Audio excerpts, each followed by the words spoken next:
Do y'all remember those princess birthday cakes with the Barbie doll sticking out? That's the vibe. Hello everyone, today I am going to be making a hoop skirt and a petticoat for the very first time. I have a big ball gown project planned for this Halloween, and before I can make that dress, I need to make the understructures that go underneath that dress. Is this going to be historically accurate? No. Do I have a pattern? No. Do I know what I'm doing? Kind of, I think. Well, I guess that's not true. The pattern part, not the knowing what I'm doing. I definitely know what I'm doing. But I also need to make a chemise to go under the corset that I will be wearing, and I do have a pattern for that. So let's go ahead and knock that out first. So the design for my Halloween project dress is going to be slightly off the shoulder, so I want the chemise to be slightly more off the shoulder so it doesn't peek out from under the dress. So I went hunting around online for some reference images, and I found this blog post by somebody who also made their own chemise, and they used a pattern from a 1907 sewing manual, which is available online, and I'll link all this information down below if you're interested. And I think this pattern is going to be really well suited to what I want. So I'm going to start out by transferring the pattern from the manual to some paper, and then get that all cut out, and I think I'm going to do a mock-up of just the bodice portion to see how it sits on the shoulders. So I think this will work. I didn't gather it down quite as much in the front as the pattern calls for, because I want it to be more off the shoulder. It's a little too off the shoulder at the moment. So the pattern has you gather it down at the center, in the front and the back, to kind of squeeze it in. What I think I'm gonna do instead is add a drawstring channel to the neckline. The pattern has you finish the neckline with binding, so it should be pretty easy to add in a drawstring channel there. So I'm gonna add a drawstring to the front portion. I'll leave the back just gathered, and then put on the binding and add a cord to skinch down the front. Okay, let's do that. Let's see how that works. So I did just that, removing the gathers from the front, adding binding all the way around the neckline, then feeding some scrap yarn through the binding to create a drawstring. This worked perfectly and allowed me to adjust the neckline to be as on or off the shoulder as needed. So I moved on to the real fabric. I used a secondhand cotton tablecloth and cut out my 2 panels. I sewed them together at the shoulders and along the sides with French seams. I hemmed the sleeves and the bottom edge, then I gathered down the center back. I cut some binding, not on the bias since there were no sharp curves, so I didn't need a ton of stretch. I attached it to the neckline by sewing one edge to the front of the chemise, pressing it over to the inside with the raw edge folded in, then stitching in the ditch from the front to secure the inner edge. I hand stitched some tiny eyelets at the center front of the binding, then fed thin satin ribbon into the channel. I secured the ends of the ribbon at the shoulder seams, and that finished off the chemise. Okay, so the chemise is done. So now I can move on to the hoop skirt. So I've looked at several examples online, watched a few videos of other people making hoop skirts, so I have a general idea of what I'm doing, but we'll see. So I've got a few rolls of steel boning. I've got some tin snips, which look a little scary, but I think it's fine. And I've got my twill tape, which is a little exploded, but we're gonna be using I think all of this, if I did my math right. A lot of the examples that I saw online used boning casing, which is already like folded and a pre-made channel that you can put your boning in for the hoop rings. I decided to make my life more difficult and use twill tape and just sew 2 layers of twill tape together, because I'm gonna start with the smallest hoop. I did all the math earlier to work out like how long of a piece of boning I need to make a circle of the right circumference to stack above the other circles of the right circumference to get hopefully the shape that I want. I'll explain that more later in a coherent manner. So here's a quick rundown of the geometry. I started out by taking a measuring tape and figuring out how wide I wanted the hem of the skirt to be. I settled on approximately 38 inches. That would be the diameter for my biggest bottom-most hoop. Most of the examples I saw in my research came to about mid-shin, so then I measured from my waist to mid-shin to determine the length of my hoop skirt. For me, that was 32 inches. Then I went into Adobe Illustrator and drew out a bell shape that was 32 inches tall, 38 inches wide at the base, and 9 inches wide at the top, which is the diameter of my waist. Then I drew horizontal lines all down the hoop skirt, evenly spaced 4 inches apart. Illustrator tells you the length of an object in the info panel, so I could get those numbers without having to do any math. These lines represent the diameter of each hoop, so I could take those numbers and calculate the circumference, which is the length of boning I would need for each ring. From here, I could calculate how much steel boning to order. The total length of twill tape would be the total boning length times 2, since I would use 2 layers of tape for each hoop, plus the length of the vertical tapes. To find that number, I drew straight lines from the edge of one hoop to the next, all the way down, took the total length of that, and multiplied it by 6, which was the number of vertical tapes that I wanted. One thing that I forgot to take into account when ordering materials was the fact that the bottom 2 hoops wouldn't be in twill tape casings. They would both be going into channels sewn into a long rectangle of fabric, so that I wouldn't have to worry about stepping through the hoops while wearing the skirt. That gap between them would be fully enclosed. I do want to mention that you don't need to use Illustrator if you want to do this. I am just too much of a baby to learn how to use other software, so I remain committed to Adobe even after my student pricing ended. Thank you, patrons. Adobe software is very expensive, and there are free alternatives like Inkscape that I hear are pretty comparable to Illustrator, or you could do this with paper and pencil and draw everything at scale and measure out the hoops with a ruler, or you could just buy a pattern and let someone else do all the math for you. I used Illustrator because I have a lot of experience with it and it was the easiest method for me, but there are other ways to go about it. Anyway, now that I knew how big the first hoop was, I could make it. I measured and cut 2 lengths of twill tape and sewed the ends of one together to make a big ring. I sewed the other flat piece of tape to the ring along both long edges, being careful to stitch as close to the edge as possible. I left the last few inches of the flat tape loose so I would have an opening to add the boning in. With the channel made, I unspooled a length of boning and wrapped some tape on the end to prevent the corners from catching on the twill tape. Then I could feed the steel into the channel. When the boning had been fed all the way through the casing, I marked the end point and cut it with my tin snips. I joined the ends together by crimping on the metal connector with some needle nose pliers, then I sewed up the opening in the twill tape by hand, and that finished the first hoop. Only 7 more to go, and they just get bigger.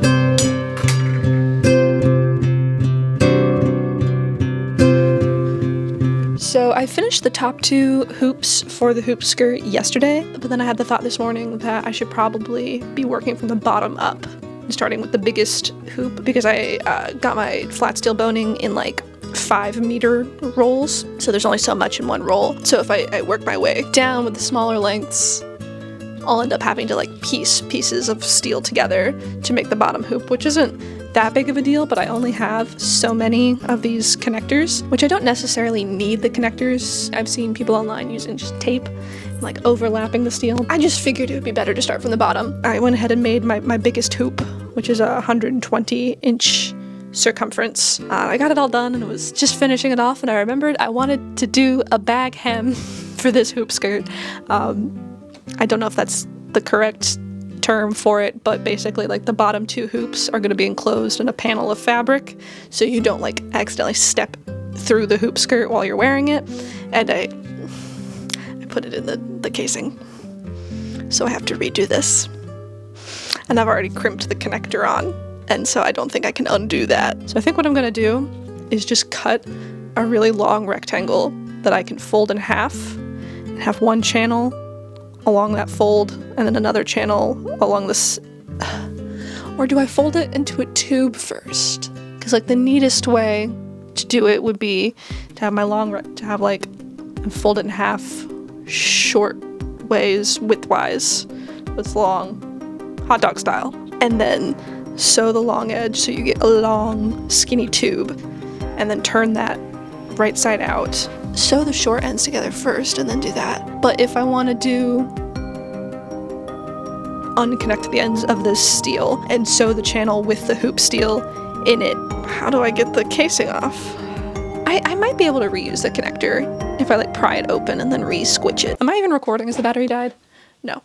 Oh, it's about to. So I'm going to take the steel out of this casing, try and reuse this casing so I don't have to waste more thread, because I'm going to use a lot of thread on the petticoat. Yeah, and make the encased bottom 2 hoops. So I'm going to cut out a big rectangle now. Okay, bye.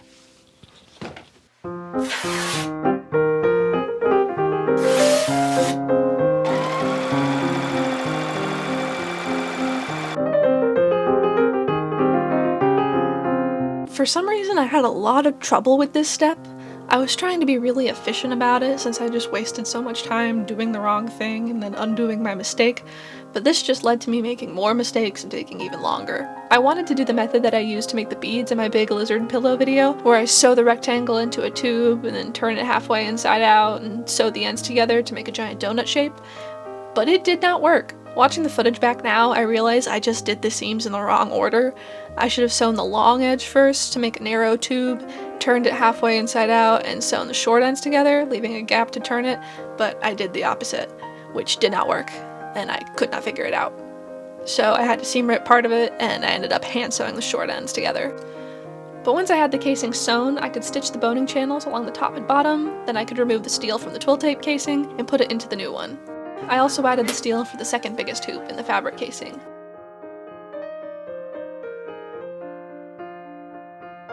Then it was back to the miles of twill tape. I was able to reuse the 120-inch casing for the 110-inch hoop, so only the littlest bit of twill tape went to waste.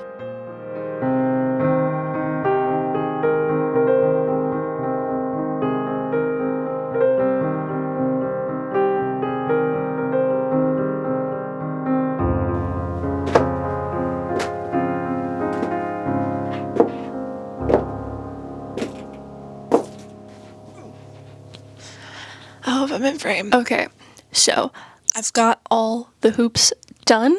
Hello, welcome.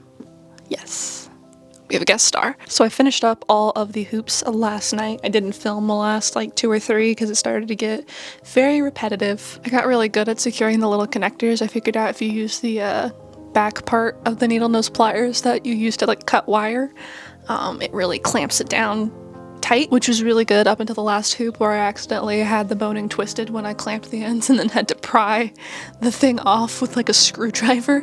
It looks like it's been chewed on, but I got it off and I had one connector left. So the hoops are all done, so now I need to make the waistband. The waistband was very simple, just a rectangle of white cotton folded in half. I added some teeny tiny boning channels at both ends to reinforce the eyelets that would be going in eventually.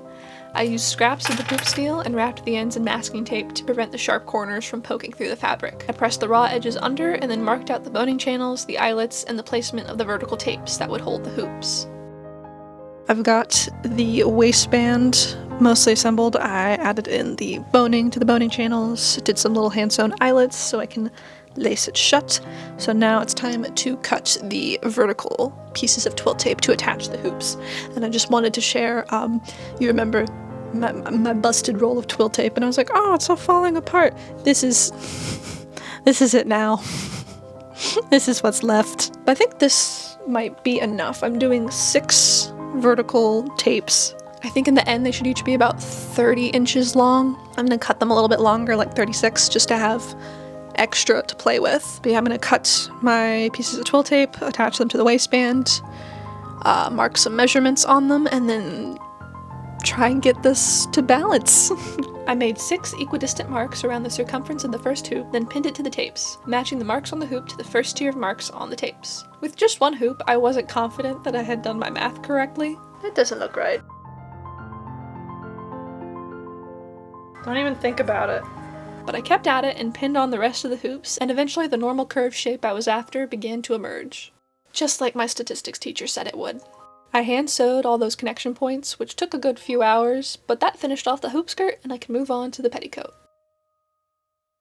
My plan for the petticoat was to use thrifted bed sheets to make a gorge skirt as the base, and attach tiers of gathered ruffles to add the volume. It would be structured similarly to historical petticoats, where the side seams split several inches below the waist, with ties on the front and back. I did some really quick patterning for the base skirt. The waist measurement is X, the hem circumference is Y, divide that by the number of panels, then make them a little longer than the hoop skirt. This was a bad idea. The first version of the base skirt did not fit over the middle section of hoops. It fit okay at the waist, and there was more than enough material at the hem, but it was super tight in between. I had to keep adding panels to make it wider, while also trying to not make it too wide, because then the hem would be insanely long, meaning I would have even more fabric to gather for the ruffles. At one point, I convinced myself it was fine, when it definitely wasn't, and fully finished the base by sewing the front and back together, doing split French seams for the waist opening, sewing the hem, and adding on the ties. all of which I had to unpick and redo when I finally accepted it needed more panels. The base of the petticoat is done.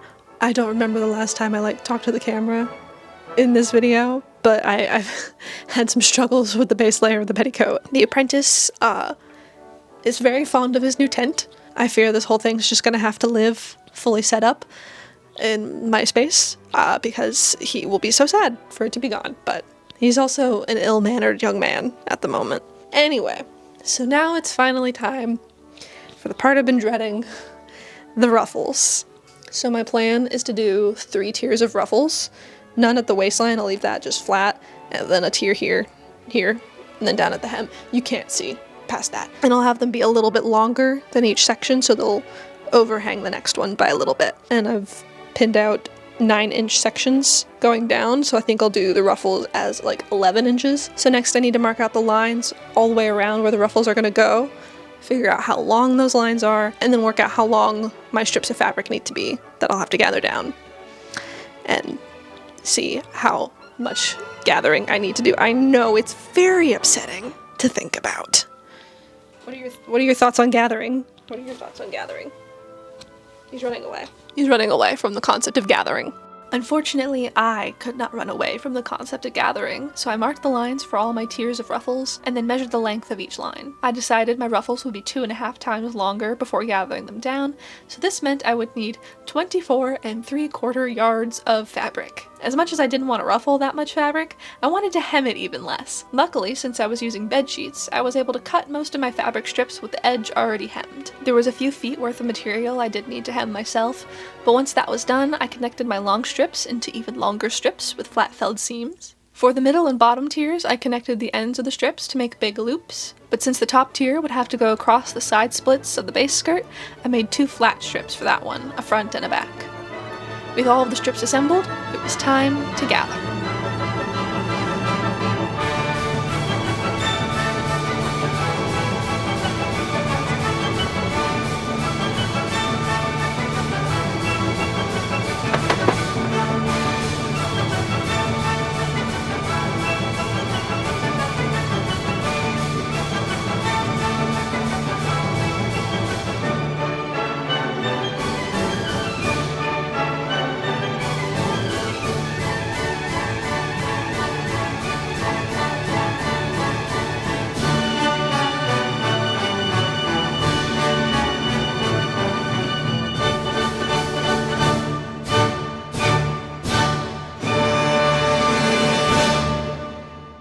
Anyways, after gathering each strip down in sections and top stitching them to the skirt base, I covered the raw gathered edge with twill tape and then removed any visible gathering thread. And with that, the petticoat is done, and it's time to take a look at the final results.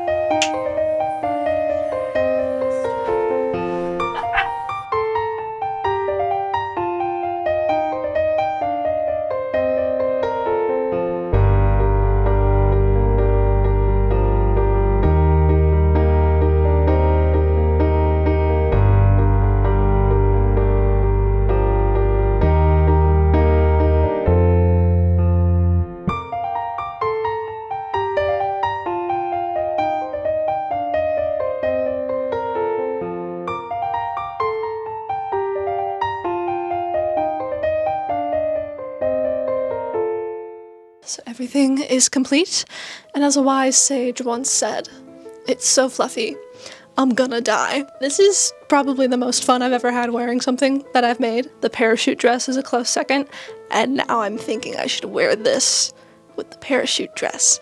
Not right now, but oh my god, that's gonna happen soon. Pretty much exactly what I wanted. I'm honestly kind of impressed with myself for how well this all turned out, for having absolutely no idea what I was doing, and making this pattern up with hopes and dreams, and a little bit of bad math. It's interesting because the hoop skirt is super lightweight, you almost don't notice that you're wearing it. The petticoat, on the other hand, is the heaviest thing I've ever worn. It weighs so much. Trying to get it through the sewing machine was such a pain. I was honestly kind of worried it was just gonna crush the hoop skirt and totally collapse it. This whole project did take me a lot longer than I thought it would. I budgeted like 3 days for the hoop skirt and like 2 days for the petticoat, and the hoop skirt took me like an extra half day with the hand sewing. That took a lot longer than I expected. The petticoat took me 4 days of just straight sewing from the minute I got up until I went to bed. I'm so glad I used bed sheets and used the finished edge as much as possible, because if I had to hem all of this on top of running the gathering stitches and gathering it down and then sewing on the twill tape, I would have died. I would have fully died. Thankfully, I'm alive, and I have a very fluffy petticoat. So I'm very happy with how these turned out. They're going to work wonderfully for my Halloween project. If you would like to see that video when it comes out, you could go ahead and click subscribe down below. And if you would like a little sneak peek on that as well, you could check out my Patreon, which is also down below. I share behind the scenes stuff on there all the time. I have an illustration of my Halloween project and my plans for that, and I will be sharing progress photos of that Halloween project as I work on it. So thank you to my patrons for their support. They make these sorts of projects possible, and an extra special thank you to those in the magnanimous Maelstroms tier. Thank you to Perfect Primrose and all my other patrons for supporting this channel. So that is all for today. I'm gonna go floof around, collect dust bunnies, I suppose. Thank you all for watching, subscribe, etc. And I'll see you in the next one. Goodbye! It's not yours. Just because you touch it doesn't mean you get dibs.